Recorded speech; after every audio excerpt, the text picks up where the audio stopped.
मेरा नाम मनीषा है, मैं हरियाणा से आई हूँ। मैं मुफ्ती साहब से एक बात पूछना चाहती हूँ। आप बार बार जावेद साहब को कॉन्ट्राडिक्ट तो कर रहे हैं कि आपने ये कहा, लेकिन आप भी अजम्पशंस के बेसिस पे बात कर रहे हैं। आपने खुदा के होने का कौन सा प्रूफ पेश किया है, खुदा की एग्जिस्टेंस का?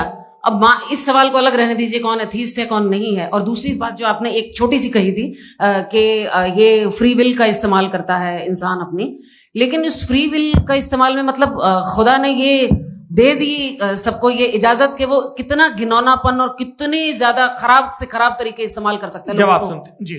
आप फ्री विल को मानती है ना, या अब कहती है कि फ्री विल नहीं है ना, मानती है ना?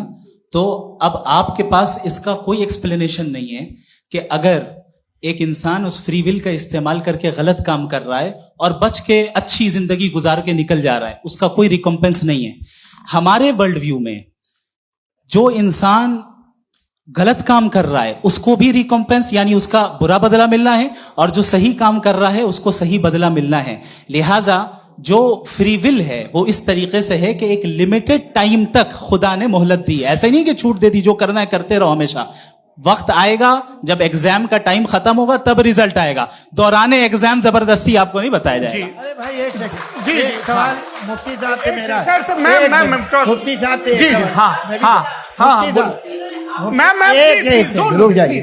आपसे फोन आप इसके बाद आपसे यही रहेंगे वो। हाँ बोलिए। मैं मुफ्ती साहब एक ही सवाल करता हूँ कि अगर जो हो रहा है फ्री विल से हो रहा है और एक दिन बरोज क़यामत इंसाफ होगा मैशर में वगैरह वगैरह, तो दुआ क्यों मांगते हैं लोग?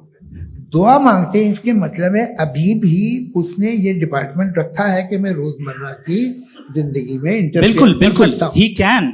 तो तुम कैन हो, तुम मुझे नौकरी दिला देते हो, मेरे बेटे को ग्रीन कार्ड दिला देते हो, और 45,000 बच्चे मरते उन्हें रोकते नहीं हो। नहीं तो क्या आप ये कह रहे हैं कि इस दुनिया में जालिमों को कभी पकड़ ही नहीं होती है? अरे जो भी पकड़ होगी वो बच्चे रोते हैं। बिल्कुल, देखिए मैंने अपने ओपनिंग स्टेटमेंट में यही कहा था कि जनाब जावेद साहब सिर्फ emotional argument, this is an emotional argument.